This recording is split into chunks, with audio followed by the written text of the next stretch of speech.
अस्सलाम वालेकुम नाज़रीन, कैसे हैं? उम्मीद करता हूँ आप तमाम लोग खैर वाफ़ियत से होंगे। ज़िंदगी को खूबसूरत अंदाज़ से गुज़ार रहे होंगे और अपनी ज़िंदगी को मज़ीद खूबसूरत बनाने के लिए दिन रात तगो-दो और मेहनत कर रहे होंगे। आज आप लोगों के साथ एक ऐसी चीज़ शेयर करनी है जिसका मैं रोना-पिटना तकरीबन गुज़िश्ता 3 सालों से मार्केट में डाले हुआ हूँ और लोग नुकसान कर लेते हैं और उसके बाद फिर हमसे राब्ता करते हैं और डिस्कशन करते हैं, पूछते हैं। तो हम उनको बहरहाल कड़वी बातें होती हैं लेकिन कहते हैं कि उस वक़्त जब आप ये काम कर रहे थे, उस वक़्त आप कहाँ थे या आपकी अक्ल कहाँ थी? तो ये सारी चीज़ें हम ऑब्वियसली कह रहे होते हैं, लेकिन बहरहाल गलती हो जाती है, लेकिन एक बार गलती हो जाना कोई बात नहीं, बार-बार गलती होना ये गलती नहीं होती, बल्कि इंसान खुद को वो पसंद आ रहा होता है जो कर रहा होता है। सो अगर अभी तक आपने चैनल को सब्सक्राइब नहीं किया, चैनल को सब्सक्राइब कर लें, साथ में बने बेल आइकन बटन को ज़रूर प्रेस कर लीजिएगा ताकि हमारा हर आने वाला मैसेज आप तक पहुँचता रहे। आज आप लोगों के साथ एक विज़िट डिस्कस करना है। मैं कल ही एक जगह पे यानी कि चकवाल के अंदर एक कोठी, एक घर जो तकरीबन 10 मरले पर था, उसको विज़िट करने गया। तो विज़िट करने का पर्पज़ क्या था? वो ये था कि उसको हमने इवैल्यूएट करना था। उसकी हमने इवैल्यूएशन करनी थी कि ये एक्चुअल में इसकी वर्थ क्या है। क्योंकि जब हम इस तरह की चीज़ें देखते हैं तो फिर ऑब्वियसली हमारी नज़र कंस्ट्रक्शन पर होती है। वो घर बना हुआ है, तकरीबन 5 साल उसकी एज होगी, यानी 5 साल पुराना घर बना हुआ है और बड़ा बहुत खूबसूरत जो है उसका नक्शा बना हुआ था। तो हम अंदर जाके बैठे ड्राइंग रूम में, चीज़ें डिस्कस हो गई कि हमने ये सेल करना है और इसकी हम एक्चुअल में इवैल्यूएशन चाहते हैं। हमारे पास बायर तो है, लेकिन वो ये कह रहे हैं कि हमने इवैल्यूएट करवा लें आप, तो जो भी इसकी वैल्यूएशन होगी उसके रिकॉर्डिंगली हम आपको पेमेंट कर देंगे। मैंने कहा बहुत अच्छी बात है, अगर ये कॉन्सेप्ट मार्केट के अंदर आ रहा है तो। फिर उन्होंने विज़िट करवाया और जगह जगह चीज़ों को हमें बताया कि यहाँ पे ये भी फॉल्ट है, ये भी फॉल्ट है, ये भी फॉल्ट है, और ये ऑलरेडी उनके साथ डिस्कस्ड हो चुके हैं। मैंने कहा ठीक है। तो उसमें क्या था? उसमें ये था कि दीवारों के अंदर जो छत से यानी कि आपकी जो दीवार होती है 11 फुट हाइट के साथ या 10 फुट हाइट के साथ, डिपेंड करता है कि आपने वहाँ पे हाइट क्या कंसिडर की हुई है। तो दीवारों के अंदर सेम थी, छतों के अंदर सेम थी, और उस सेम की वजह अगर मैं आपको बताऊँ तो आप बहुत ज़्यादा हैरान और परेशान होंगे कि जो ऊपर फर्स्ट फ्लोर की अगर हम बात करते हैं, यानी कि जो ग्राउंड फ्लोर का छत है उसकी अगर हम बात करते हैं, तो फर्स्ट फ्लोर के जो बाथरूम्स हैं उनके अंदर जो टाइल्स लगी हुई हैं वो मार्बल लगा हुआ था।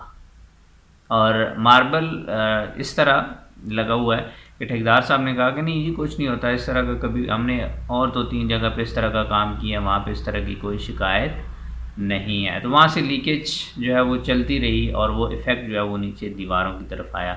इसी तरह जब हम दीवारों की बात करते हैं, यानी कि फाउंडेशन से ऊपर, डीपीसी से ऊपर जो वॉल्स थी, उनको जब हमने देखा तो वहाँ पे भी इसी तरह का, हमने पूछा कि यहाँ पे क्या रीज़न है? तो उन्होंने कहा जी यहाँ का कोई पता नहीं है। इर्द-गिर्द पूछा हमने, देखे घर, तो वहाँ पे किसी तरह की कोई इस तरह की नहीं थी। मतलब था लेकिन इतना ज़्यादा नहीं जितना इधर था। तो ऑब्वियसली इधर का जो ऊपर का इफ़ेक्ट आ रहा था वो भी था और ज़मीन के नीचे से भी वो जो इफ़ेक्ट था वो भी था। एंड में कंक्लूजन जो हमने निकाला वो ये था कि इतनी ज़्यादा सेम की जो वजूहात हो सकती हैं। एक तो जो उनका गटर था उसके अंदर कोई फॉल्ट हो सकता है, उसके अंदर लीकेज है जो पूरे इस बिल्डिंग के अंदर फैल रही है, और इसी तरह और भी बहरहाल 2-4 चीज़ें थी। तो हमने सवाल उनसे ये किया कि ये बनाने वाला कौन था? ठीक है, हु इज़ द कॉन्ट्रैक्टर? ठीक है, बेसिकली चूँकि ये कॉन्ट्रैक्टर ही के वो चल रही होती हैं चीज़ें। तो उन्होंने कहा जी हमारा बहुत करीबी है, रिलेटिव है, तो उसको हमने कह दिया, हम खुद यहाँ थे नहीं। तो मैंने उनसे एक बात कही जो आप लोगों से भी कहता हूँ और मैं फ़र्दन क्लाइंट से भी कहता हूँ जब हमारे साथ डिस्कशन कर रहे होते हैं। मैं उनसे ये कहता हूँ कि यार आपने 1.5 करोड़ रुपया लगा दिया, पौने 2 लगा दिए, 2 लगा दिए, 1 करोड़ लगा दिए, जो भी आपने उस वक़्त खर्च किया अपने बिल्डिंग के ऊपर, क्या आप उस पैसे को, वो जो आपने मेहनत मज़दूरी से कमाया हुआ होता है या कमाया हुआ था, उसको बचाने के लिए आपने इसके ऊपर कोई खर्च किया है? कहते हैं क्या मतलब जी? मैंने कहा जी आपने नक्शा बनवाया? कहते हैं जी बनवाया। मैंने कहा नक्शे के बाद आपने कोई सॉइल टेस्ट किया है ज़मीन का कि ज़मीन कैसी है? कहते हैं हमने कोई इस तरह का बताया ही नहीं, हमें पता ही नहीं है कि ये क्या होता है, ये तो आप हमें बता रहे हैं। इनका गुड कि आपने इतना बड़ा खर्चा करना था, इतनी बड़ी इन्वेस्टमेंट करनी थी और आपने इससे पहले इन चीज़ों के ऊपर काम ही नहीं किया, किसी कंसल्टेंट से मिले ही नहीं है। अच्छा चलें, आपने ये नहीं किया तो दूसरा, जब आप डीपीसी डाल रहे थे तो उस वक्त क्या सिचुएशन थी? कह रही उस वक्त ये सिचुएशन थी। तो बहरहाल सारी चीज़ें डिस्कस होने के बाद तो हमने उसको एवेल्यूएट करके उनको बता दिया कि ये आपकी वैल्यू है। ये कहानी सारी सुनाने का मकसद ही क्या है, मतलब क्या है? मकसद और इसका मतलब सिर्फ एक है कि आपने किसी से भी कंस्ट्रक्शन करवानी है, ज़रूरी नहीं है कि वो हम कंस्ट्रक्शन कर रहे हों, बल्कि किसी से भी आपने कंस्ट्रक्शन करवानी है, कंस्ट्रक्शन का काम करवाना है, तो वो कॉन्ट्रैक्टर कोई भी हो, ठेकेदार हो, कोई मसला नहीं है। लेकिन उसके साथ साथ आप एक ऐसी फर्म के साथ रब्ता कर लें, एक